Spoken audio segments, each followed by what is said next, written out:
like to tell you about Compaq's new portable 2 computer. It's such a marvellous machine that it would be quite unfair to compare it with another computer. So, we've decided to compare it with this fish. Now, the fish weighs 22 pounds, which makes it extremely portable. It will fit snugly on the passenger seat of your car or when travelling by train on the luggage rack. By coincidence, the computer weighs exactly the same. So, nothing to choose between them so far. But how much can they remember? Well, the portable 2 has a memory of 4.1 megabytes, a fair old number of megabytes, as I'm sure you'll agree. The fish, on the other hand, can't remember a thing. Hardly surprising, really, because it's stone dead. Expect he could give you a megabyte, though.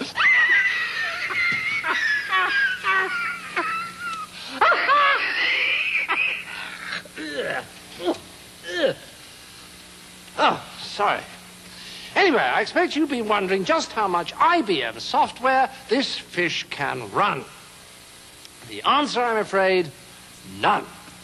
The Compaq Portable 2, however, can run all IBM's most popular software 30% faster than IBM can. Ha, ha, ha. So, if you're looking for a powerful portable computer that doesn't smell, we suggest you buy the Compaq Portable 2. Of course, choice.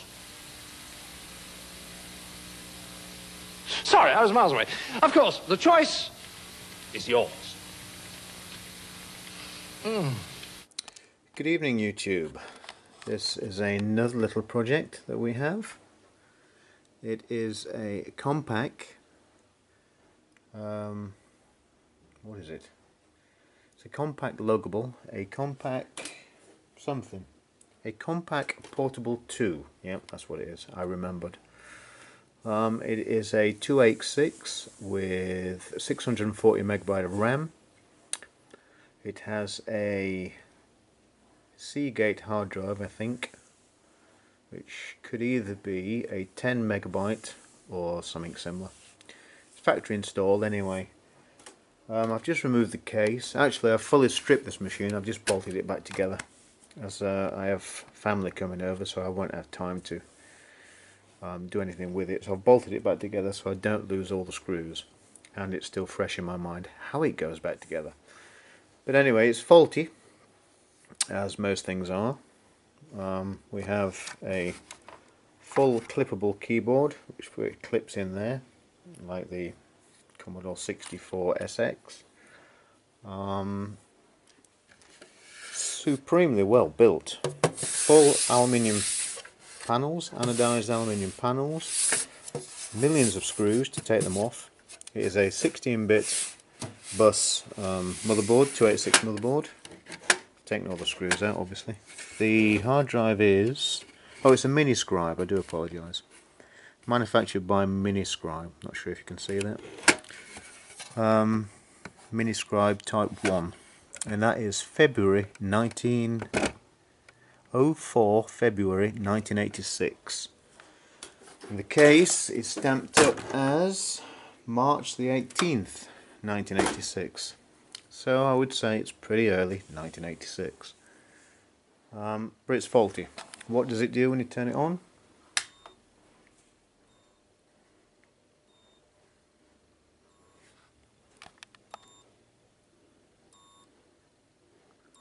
Not sure if you can hear that, but it's bleeping.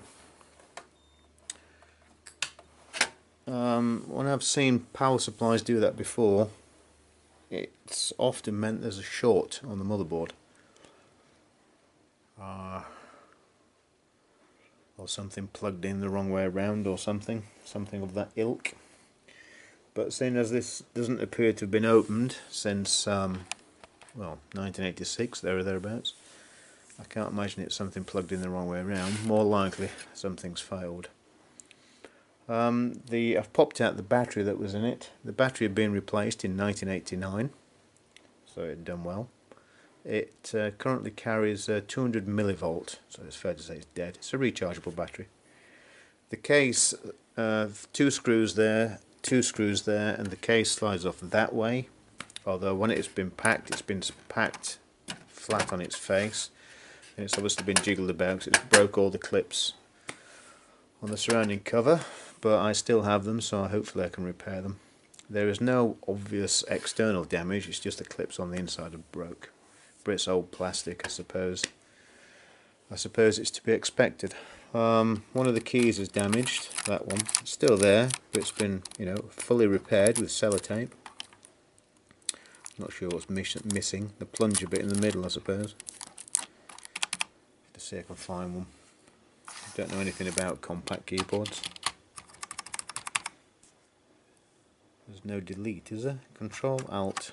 Where would delete be? That's the only key you need to know on a PC. The reset key. Don't know. So that's it for this video, really. Oh, what else? What else? It has an ATI Wonder EGA card in it, which has a daughterboard connector card that actually has numerous pins coming off it, which connect to the fly wire that drive the screen.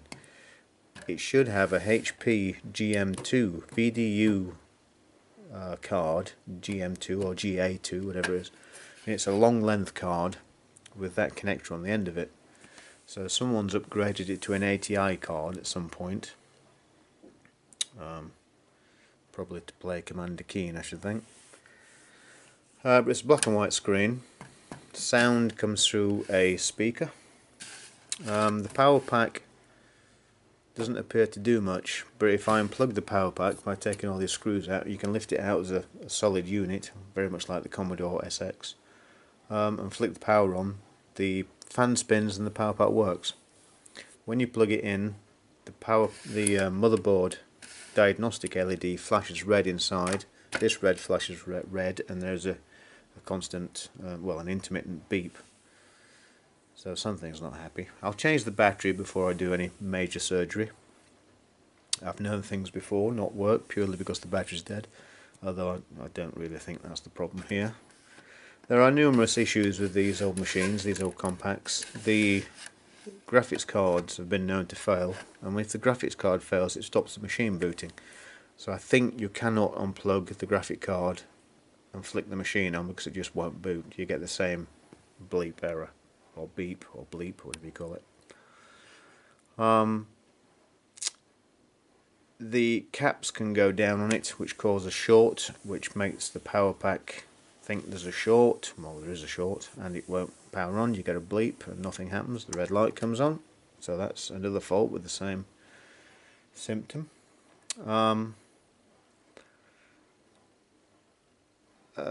What else have I read? The graphic card, the I/O card can have caps that fail, cause the same problem, as well as the motherboard near where the power supply connector is. It uses a custom power supply connector, obviously. An edge card, it plugs in and away you go.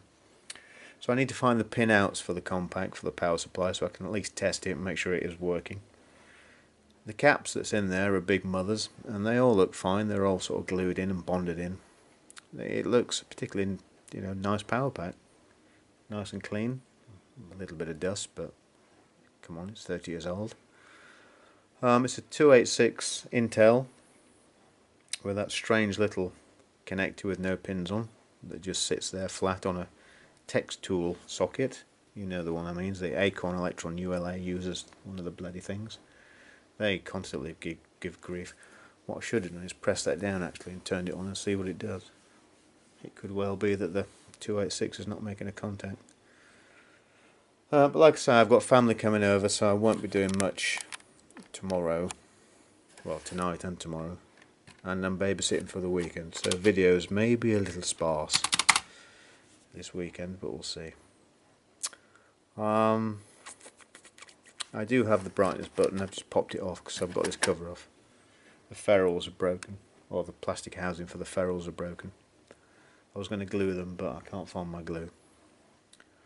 So there we are. Turn it on, and you get the red light of death. There's a floppy drive in there. There's not much else to say about it. It doesn't work. But it will. I will get it going, I'm quite sure. One way or another. By hook or by... Oh, and by the way, the case was full of money. Absolutely stuffed full of money in one of the side vents. Unfortunately not real money, which is a bit disappointing. They are United Playland 20s. 20, the United Playland toy. This is play money.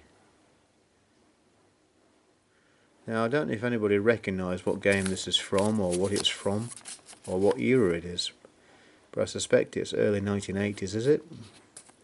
Perhaps you guys will know, I don't. I might look it up. I might not, I'm not really that interested. If it was real money I'd be far more interested. But yeah, it was a big wad of it was shoved in one of the side vents. Some brat kid probably. Anyway, that's it. That's it for now. I shall see you next time. Thank you very much, and we'll have some fun with this later. Bye for now. I'm as restless as a willow in a windstorm. I'm as jumpy as a puppet on a string. I'd say that I had spring fever.